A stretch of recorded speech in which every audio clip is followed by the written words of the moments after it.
Banyak dari teman-teman advertiser itu kayak mendebatkan sebenarnya teknik apa yang paling penting, terus kayak bidding harus gimana, terus ngeduplikat iklan tuh harus gimana, pakai teknik macam-macam lah yang gue sebenarnya juga kagak ngerti gitu tekniknya apa itu maksudnya. Nah, sedangkan gue sendiri menggunakan teknik yang sangat simple dan bisa mendapatkan penjualan sampai dengan 4 miliar gitu ya selama gue berkarir di dunia digital selling. So, sebenarnya apa aja sih teknik atau kuncian yang gue pakai dalam melakukan digital selling ini yang sebenarnya cuma 3 matriks penting yang ada di belakang gue ini. Jadi, lu nggak usah sebenarnya mikir terlalu ribet. Justru yang simple adalah yang penting.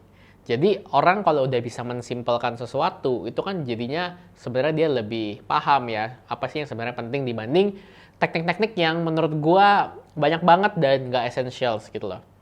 So, apa aja 3 matriks yang biasanya gue pakai sebagai kuncian untuk bisa meningkatkan penjualan atau meningkatkan profit di Meta Ads. Gue akan jelasin di belakang gue dan kita langsung mulai aja. Nah, di sini, sebelah sini, ini adalah indikator-indikatornya. Jadi, CTR fungsinya apa, kemudian targetnya berapa, dan juga action plan-nya apa. Jadi, kalau ada yang nggak sesuai dengan target atau indikatornya, berarti yang diubah adalah action plan-nya gitu kan ya. Nah, tapi gue mau masuk dulu ke fungsi-fungsinya. Jadi biar untuk teman-teman yang baru mulai belajar advertising atau baru masuk ke channel ini, gue akan coba jelasin dulu apa sih 3 matriks ini dan fungsinya itu apa sih sebenarnya gitu. Oke. Kita masuk dulu ke yang namanya percentage CTR. Jadi CTR itu kepanjangannya adalah click through rate. Click through rate ini adalah seberapa banyak orang yang dari ngelihat iklan kita dan memutuskan untuk ngeklik iklan kita dan masuk ke dalam landing page kita. Jadi orang yang ngelihat iklan dan memutuskan untuk klik. Nah, kenapa ini penting? Gitu ya. Karena orang yang ngeklik iklan kita, artinya kita membuat iklan yang cukup menarik untuk mereka sehingga mereka mau klik dan masuk ke halaman, membuat mereka penasaran. Nah, ini adalah hal pertama yang perlu kita track. Makanya gue bilang di sini, kenapa gue memasukkan CTR di sini? Karena gue mau ngecek gitu ya, performa iklannya seperti apa. Idealnya, performa iklan ini diukur dengan CTR yang di atas 2%. Misalkan, ada 100 orang yang ngeliat gitu ya, kita punya konten iklan. 100 orang berarti 2%-nya adalah 2 orang. Ya kan? 2 orang setidaknya ngeklik lah. Ini angka yang memang benar-benar minimal banget. Nah, tapi kan 100 orang itu kan paling itu baru spending berapa sih 100 orang? Mungkin baru spending 1.000 atau 2.000 gitu ya. Nah, kita kan kalau sekali spending 50.000, 100.000, nah itu bisa 1.000 orang atau 2.000 orang. Nah, berapa ya dari 2.000 orang tersebut yang memutuskan untuk lihat halaman kita? Kalau 2%-nya berarti ada 40. Lumayan, ada 40 orang yang mulai masuk ke halaman kita. Nah, makanya minimalnya adalah 2% ini. Kemudian berikutnya, ini adalah matriksnya percentage page to checkout. Jadi orang-orang yang tadi sudah memutuskan untuk mengeklik dan melihat halaman kita, nah kita saring lagi nih, berapa persennya lagi yang memutuskan untuk check out atau purchase. Nah, makanya di sini fungsi dari percentage page to checkout yang setahu gua ini perlu di custom sih kayaknya di bagian Meta Ads. Tapi biasanya gua ngeliatin ini dengan cara melihat berapa yang check out dan juga berapa kunjungan halamannya. Jadi katakanlah kunjungan halamannya tadi 40 ya. Setidaknya ada lebih dari 15%, kita bisa bilang 20% ya, yang berarti check out. Dari 40, 20%-nya ada 8. Jadi at least ada 8 orang atau 7 orang yang check out. Ini menunjukkan bahwa kita punya landing page ini cukup menjual, cukup convert gitu loh. Karena mereka sudah klik iklan, kemudian landing page mereka baca dan mereka memutuskan klik lagi dan check out, itu artinya kita punya funnel, kita punya sales journey itu cukup powerful ya dengan matriks kalau ngikutin matriks yang di sini. Jadi matriks kedua yang gue perhatikan adalah si percentage dari page ke check out tuh berapa persen. Nah, biasanya gue memperhatikan ini. Kemudian matriks yang ketiga itu adalah cost per purchase. Jadi ketika kita sudah spending 100.000, berapa cost per purchase-nya satu kali pembelian, berapa yang perlu kita keluarkan untuk mendapatkan satu pembelian. Itu kan sebenarnya arti dari cost per purchase gitu ya. Nah, ini untuk mengukur performa campaign secara keseluruhan. Gitu. Jadi mengukur campaign-nya kira-kira udah benar belum ya? Apanya yang sudah benar? Apakah CTR-nya udah oke? Kalau belum berarti balik lagi ke sini, ke konten. Berarti bukan salah campaign-nya, bukan salah kita setting campaign-nya. Ini bisa jadi salah kontennya.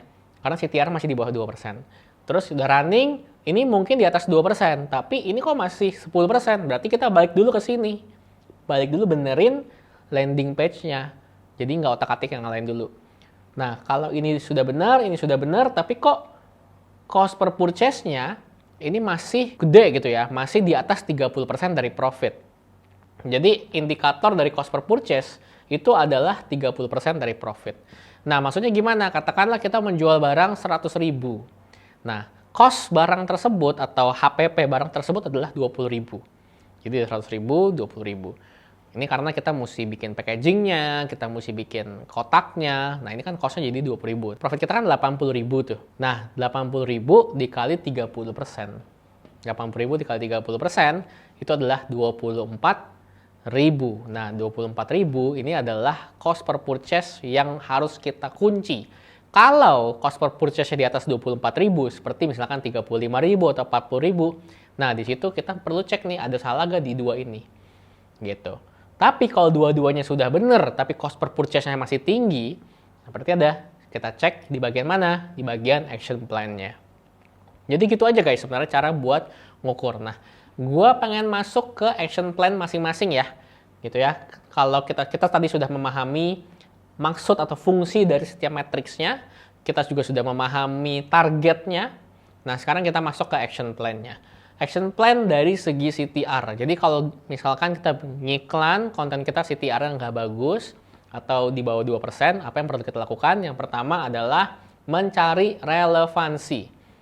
Nah, gue udah bikin banyak banget bahasan tentang relevansi di konten-konten sebelumnya, lo bisa cek. Dan juga maksud dari mencari relevansi ini apa? Maksud dari mencari relevansi adalah lo bisa jadi mengiklankan sesuatu yang mereka sebenarnya belum butuh, belum relevan. Contoh, gue misalkan menjual kelas AI.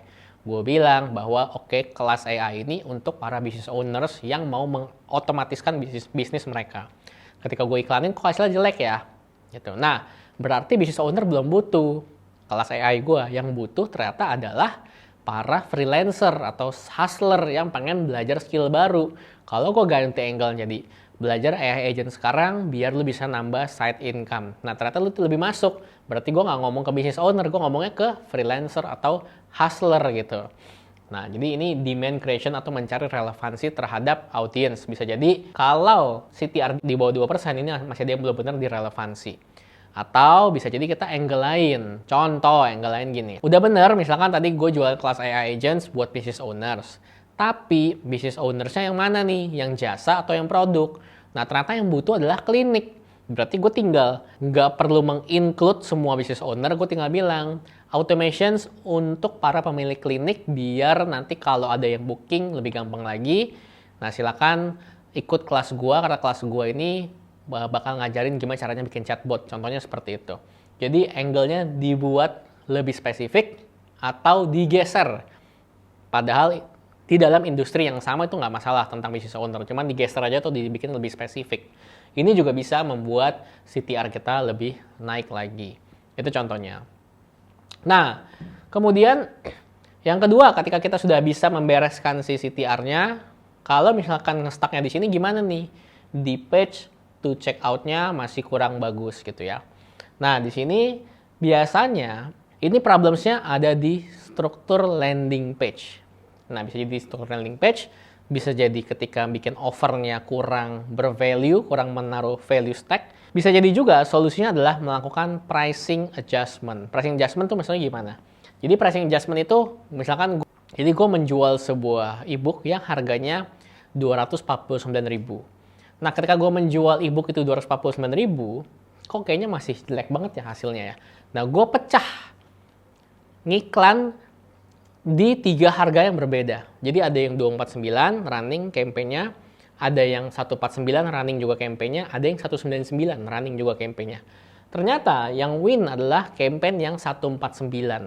Jadi ketika gue melihat-lihat, menerka-nerka kayak, oh ternyata gue punya produk dihargain market, ketika gue melakukan pricing adjustment, itu di harga 149. Ya udah nggak masalah, berarti dibanding gue boncos, ngiklan dengan harga 249, ya udah gue ngiklan dengan harga 149 dulu. Nah sambil apa? Sambil gue coba kulik lagi value yang mau gue benerin itu apa ya, biar gue bisa jualan 249. Karena bisa jadi value stack kita tuh masih salah juga. Kita masih belum berhasil membuat customer itu pengen beli di harga 249 gitu loh. Tapi untuk cash flow berjalan itu nggak masalah, sementara kita jual di 149 dulu aja. Sambil kita mencari value-value stack apa yang pengen kita taruh di dalam landing page kita. Nah, bisa juga itu struktur landing page-nya. Karena struktur landing page-nya biasanya nih kesalahan kebanyakan orang adalah terlalu storytelling daripada menjual. Jadi gue ngelihat banyak orang-orang yang sudah berhasil jualan produk secara organik, itu kalau ngebikin landing page, kalau dari ketika diiklankan, ini sangat tipenya organic style alias storytelling yang sebenarnya kurang relate gitu ya dengan orang-orang atau audiens dari iklan. Nah, gue udah ngajarin juga cara gue membuat struktur landing page di video gue yang ini, jadi kalian bisa mendalami juga. Atau kalian belum berhasil membuat overnya atau over creations ini. Maksudnya gimana belum berhasil membuat over creationsnya? Jadi tulisan-tulisan yang kalian taruh di landing page itu masih belum membuat mereka terbakar untuk bayar sekarang gitu loh. Let's say, nah ini relate dengan tadi ya struktur landing page juga ya, cara penulisannya dari teman-teman yang biasanya kalau nulis landing page ini terbiasa karena konten organik gitu ya sebelumnya, jadi terlalu storytelling. Jadi over creation ini gue juga sudah pernah ngajarin di video-video yang lu bisa lihat tonton di sini. Oke?